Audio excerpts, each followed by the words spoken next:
5 destins, 5 juniors, qui vont affronter ce qui se fait le mieux en cyclisme. Des équipes néerlandaises, belges et italiennes, mais aussi françaises, comme la redoutable équipe de Nantes. Seront-ils à la hauteur de leurs objectifs? Garderont-ils à jamais le souvenir d'un moment unique que l'on ne vit qu'une fois dans sa carrière?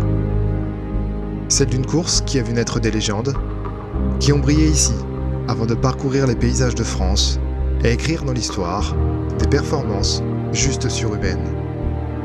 Voici le récit d'un sport exigeant et d'une équipe soudée qui va donner le maximum pour faire briller le maillot qu'ils arborent, celui de l'équipe de l'Eure.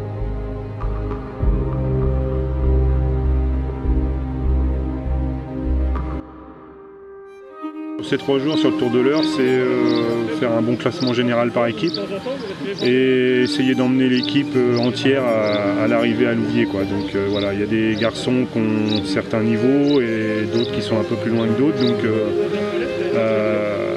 pour le département de l'Eure, même pour les plus faibles, arriver à terminer le Tour de l'Eure, ça sera très bien. Et voilà, un classement général en milieu de tableau par rapport au classement par équipe sera parfait. Les choses sont dites. Les objectifs sont dans la tête. À chacun sa préparation. À chacun son leitmotiv. Mais aujourd'hui, il faudra être fort. Très fort. Car le résultat de l'un fait le score pour les autres. Et c'est Antoine qui s'élance le premier, avec pour seul combat lui-même, la fatigue, le temps et les secondes qui défilent.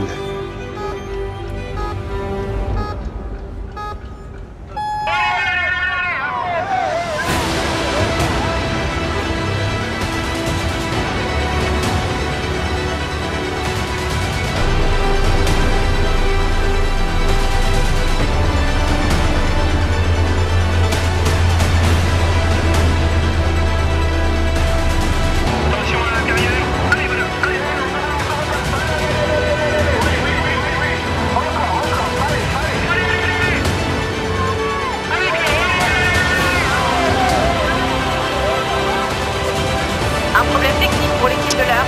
Dossard 44, incident mineur.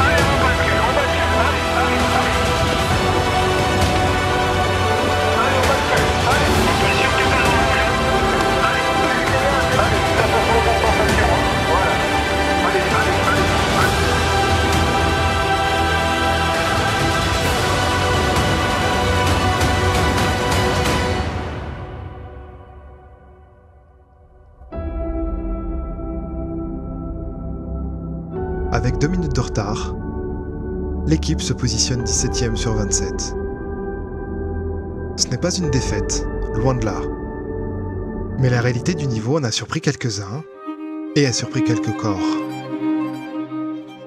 À peine remis de leurs efforts, il faut déjà préparer dans la sérénité les 114 km et les 1242 mètres de dénivelé de la prochaine étape.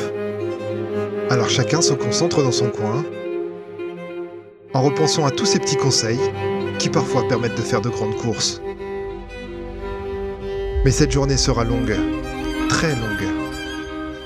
Et les clameurs du public ouvrent pour eux la route vers une course pleine de courage et de péripéties. Départ aux Anglais, le territoire des luttes impitoyables entre les royaumes de France et d'Angleterre. Un territoire qui va sans doute laisser dans leur mémoire de jeunes sportifs des souvenirs plus que douloureux.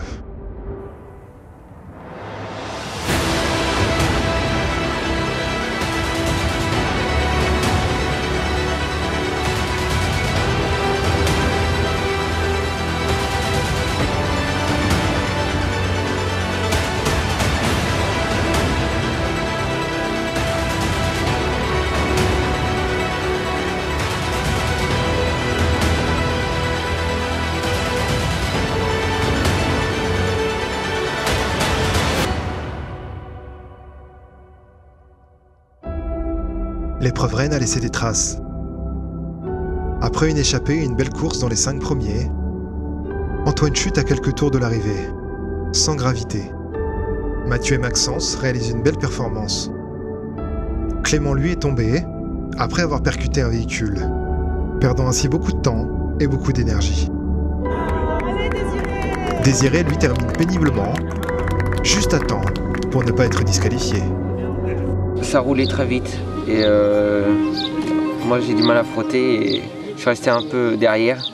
Et la première bosse au Bois Ricard, elle était très dure. On est arrivé vite dedans et j'ai complètement explosé. Et après je me suis remis à mon rythme.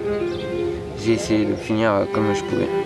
C'était très dur parce que j'ai fait un petit peu plus de 90 bornes tout seul.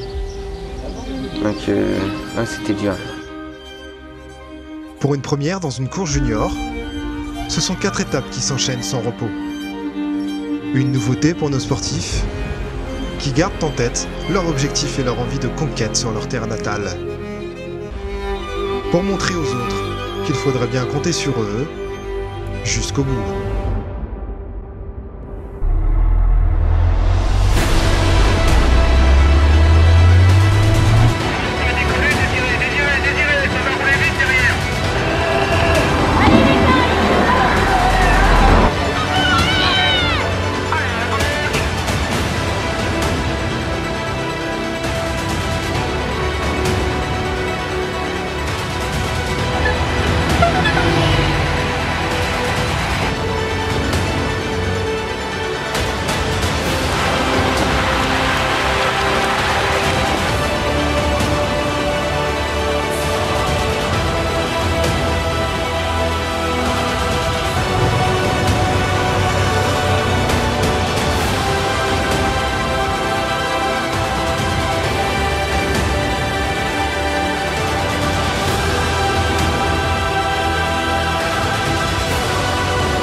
Antoine, Clément, Désiré, Mathieu et Maxence ont accompli le tour de l'Eure dans son intégralité et dans les temps impartis.